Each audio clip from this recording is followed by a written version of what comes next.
পরীক্ষায় ভালো ফলাফলের জন্য 100% পরীক্ষিত কিছু আমল দিব ইনশাআল্লাহ তাআলা। পরীক্ষায় ভালো ফলাফল আসবেই আসবে। অনেক বড় বড় ইসলামিক স্কলাররা তারা কোরআন এবং হাদিস লব্ধ জ্ঞান থেকে গবেষণা করে 3টি বিষয়কে বাছাই করেছেন। কয়টা বিষয়?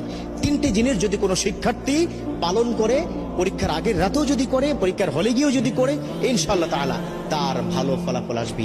দেখো, প্রত্যেকটা স্টুডেন্টের স্বপ্ন সে খুব ভালো রেজাল্ট করবে, ঠিক কিনা? আছে না? এই যে যুবক বন্ধুরা, স্বপ্ন আছে না? আছে। বর্তমান কিন্তু আমাদের পরীক্ষা চলছে, আলহামদুলিল্লাহ। আমাদের কারো সন্তান, কারো ভাই বোন, আমাদের পরীক্ষা চলতেছে। বাচ্চাদেরকে আজকে গিয়েই এই ট্রিটমেন্টটা দিবেন। চাচা, আজকে গিয়েই আপনার সন্তানকে বলবেন যে তোমাকে এই 3টি বিষয় দিলাম, অথবা আমার ভিডিওটা তাকে দেখাবেন, পারলে একটু শেয়ার করে দিবেন।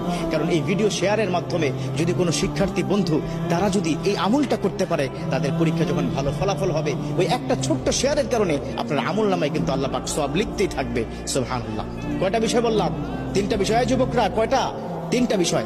1 নম্বর হচ্ছে, যেদিন পরীক্ষা তার আগের দিন রাতে মেধাটাকে কি ঠান্ডা মাথায় রেখে পড়াশোনা করতে হবে। খুব একটা উচ্ছৃঙ্খল, এটা পড়া হয় নাই, ওটা পড়া হয় নাই, আফসোস করা যাবে না। কি করা যাবে না? আফসোস করা যাবে না।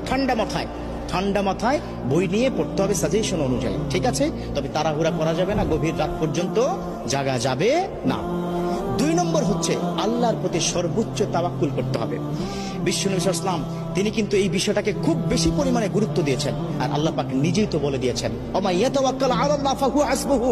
Those the people are depend on almighty, Allah is good enough for him. অতএব আল্লাহর প্রতি তাওয়াক্কুল রাখতে হবে। আল্লাহ, পরীক্ষার হলে কালকে যাব, আল্লাহ তুমি পরীক্ষায় প্রশ্নগুলো কমন করে দিও, প্রশ্নগুলো কমন করে দিও, প্রশ্নগুলো কমন করে দিও। এটা 2 নম্বর। আল্লাহর প্রতি তাওয়াক্কুল রাখতে হবে। আল্লাহর কাছে চাইলে আল্লাহ ফেরত দেন না। উদউনি আস্তাজিব লাকুম। আল্লাহ পাক নিজে বলে দিয়েছেন, ও আমার বান্দারা, ও আমার গোলাম, ও শিক্ষার্থীরা, আমাকে বলো, তোমার সমস্যার সমাধান করে দিব, তোমার ডাকে আমি সাড়া দিব। সুবহানাল্লাহ। চাইবেন কার কাছে? আল্লাহর কাছে। আজকে গিয়ে সন্তানকে বুঝাবেন, বাবা পড়াশোনা যাই করো না কেন, তাওয়াক্কুল করবে কার উপর? আল্লাহর উপর। 3 নম্বর, এই 3 নম্বরটা একটু লম্বা, বাট এই আমলটা কিন্তু করতে হবে। 3 নম্বর আমলটা হচ্ছে, তুমি যখন পড়তে বসবে তখন রব্বি জিদনি ইলমা এটা পড়বে। রব্বি ইয়াসসির ওয়ালা তুআসসির ওয়া তাম্মিম আলাইনা বিল খায়র। কোরআনের কিন্তু আয়াত, এটা 2 সূরা থেকে 2টো আয়াত সংমিশ্রণ করে অনেক আল্লাহর ওলিরা তাদের যারা অনুসারী তাদেরকে বলেছেন যে এই 2টো আয়াত যদি কোনো সন্তান পড়তে থাকে, তিনি যা পড়বেন দ্রুত মুখস্থ হবে এবং সেটা মাথায় থাকবে। কথা ক্লিয়ার?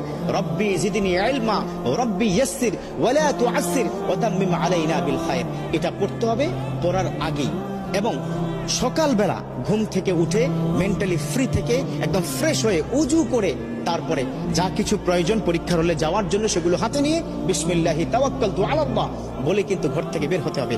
একটা টিপস দিব, সেটা হচ্ছে